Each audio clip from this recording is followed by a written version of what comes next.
ಇನ್ನು ಇದೇ ವಿಚಾರಕ್ಕೆ ಸಂಬಂಧಪಟ್ಟಂತೆ ಎಸ್ಐಟಿಗೆ ದೂರನ್ನು ರವಾನೆ ಮಾಡಲಾಗಿದೆ ಅಂತಕ್ಕಂಥ ಮತ್ತೊಂದು ಮಾಹಿತಿ.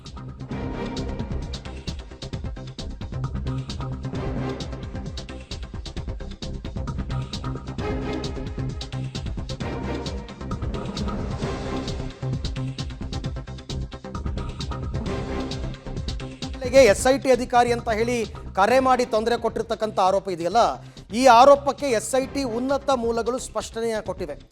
NCW ದೂರನ್ನು ಎಸ್ಐಟಿಗೆ ರವಾನೆ ಮಾಡಿದೆ. ನಿನ್ನೆ ಅಷ್ಟೇ ಈ ಮಹಿಳೆಯ ಬಗ್ಗೆ ಎಸ್ಐಟಿಗೆ ತಿಳಿದು ಬಂದಿದೆ. ಎಸ್ಐಟಿಯಿಂದ ಯಾರೂ ಆಕೆಯನ್ನು ಈ ಹಿಂದೆ ಸಂಪರ್ಕಿಸಿಲ್ಲ, ಅಂದರೆ ನಮ್ಮ ಕಡೆಯಿಂದ ಯಾರೂ ಬೆದರಿಕೆ ಹಾಕಿಲ್ಲ ಅಂತ ಅವ್ರು ಹೇಳ್ತಿರೋದು. ಈಗ ಮಹಿಳೆ ನಮಗೆ ಯಾವುದೇ ದೂರನ್ನು ಕೂಡ ಕೊಟ್ಟಿಲ್ಲ. ಮಹಿಳೆಗೆ ಕರೆ ಮಾಡಿದ ವ್ಯಕ್ತಿಯ ಗುರುತು ತಿಳಿಯೋದಕ್ಕೆ ಎಸ್ಐಟಿ ವಿಚಾರಣೆ ಆರಂಭ ಮಾಡಿದೆ. ಅಂಥವರ ವಿರುದ್ಧ ಅಗತ್ಯ ಕ್ರಮವನ್ನು ಕೈಗೊಳ್ತೀವಿ. NCW ನೀಡಿದ್ದ ದೂರು ಆರೋಪಕ್ಕೆ ಎಸ್ಐಟಿ ಮೂಲಗಳು ಕೊಟ್ಟಿರ್ತಕ್ಕಂಥ ಸ್ಪಷ್ಟನೆ. ಈ ಬಗ್ಗೆ ಮತ್ತಷ್ಟು ಮಾಹಿತಿ ನನ್ನ ಕೊಲೀಗ್ ನರಸಿಂಹಮೂರ್ತಿ ಅವರಿಂದ ಪಡ್ಕೊಳ್ಳೋಣ. ಮೂರ್ತಿ, ಈಗ ಮೊದಲನೇದಾಗಿ ಎಸ್ಐಟಿ ಅಧಿಕಾರಿ ಅಂತ ಹೇಳಿಕೊಂಡು ಕರೆ ಮಾಡಿ ದೂರು ಕೊಟ್ಟವ್ರು, ಕರೆ ಮಾಡಿ ಬೆದರಿಕೆ ಹಾಕಿದವ್ರು ಯಾರು? ಅದಾದ ನಂತರ ಈಗ ರಾಷ್ಟ್ರೀಯ ಮಹಿಳಾ ಆಯೋಗ ಏನು ಮಾಡ್ತಾ ಇದೆ, ಏನು ಕತೆ, ಎಸ್ಐಟಿ ಅವರ ಸ್ಟ್ಯಾಂಡ್ ಏನು ಕ್ರಮ ತಗೊಂಡಿದ್ದಾರೆ ಎಸ್ಐಟಿ ಅವರು ಇಲ್ಲಿ ತನಕ?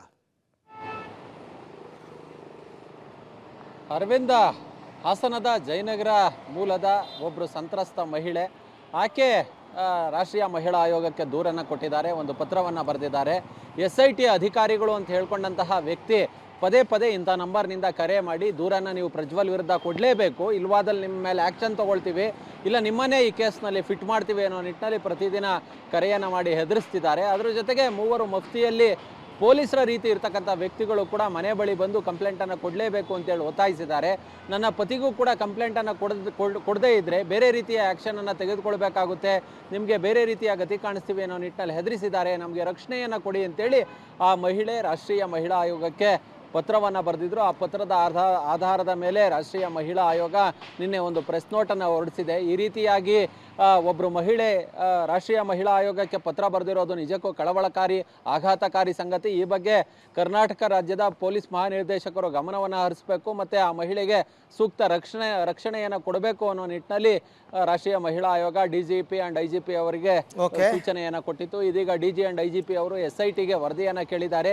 ಯಾರವರು, ಯಾರು ಈ ರೀತಿಯಾಗಿ ಅವ್ರಿಗೆ ಬೆದರಿಕೆಯನ್ನು ಹಾಕ್ತಂಥವ್ರು, ಅವರ ವಿರುದ್ಧ ಒಂದು ಇನ್ವೆಸ್ಟಿಗೇಷನ್ ಅನ್ನು ಮಾಡಿ ಆ ಥರದ್ದು ಯಾವ್ದಾದ್ರು ಇದ್ರೆ ಗಮನಕ್ಕೆ ತನ್ನಿ, ಕ್ರಮ ಕೈಗೊಳ್ಳಿ ಅನ್ನೋ ನಿಟ್ಟಿನಲ್ಲಿ DG ಅವರು ಸೂಚಿಸಿದ್ದಾರೆ ಅನ್ನೋ ಮಾಹಿತಿಗಳು ಲಭ್ಯವಾಗ್ತಿದೆ. ಅರವಿಂದ್, ಓಕೆ, ಥ್ಯಾಂಕ್ ಯು ಮೂರ್ತಿ ತಮ್ಮ ಎಲ್ಲ ಮಾಹಿತಿಗಾಗಿ. ಸೊ ಒಟ್ಟಾರೆ ಇವಾಗ SIT ಅವರು ಕೂಡ ನಾವು ಕ್ರಮ ತಗೋತೀವಿ, ಅವನು ಯಾರ ಹತ್ರ ಫೋನ್ ಮಾಡಿ ಕಿರುಕುಳ ಕೊಟ್ಟಿರೋರು ಅವ್ರು ಯಾರೇ ಆದರೂ ಕೂಡ ಕ್ರಮ ತಗೋತೀವಿ ಅಂತ ಹೇಳಿದ್ದಾರೆ.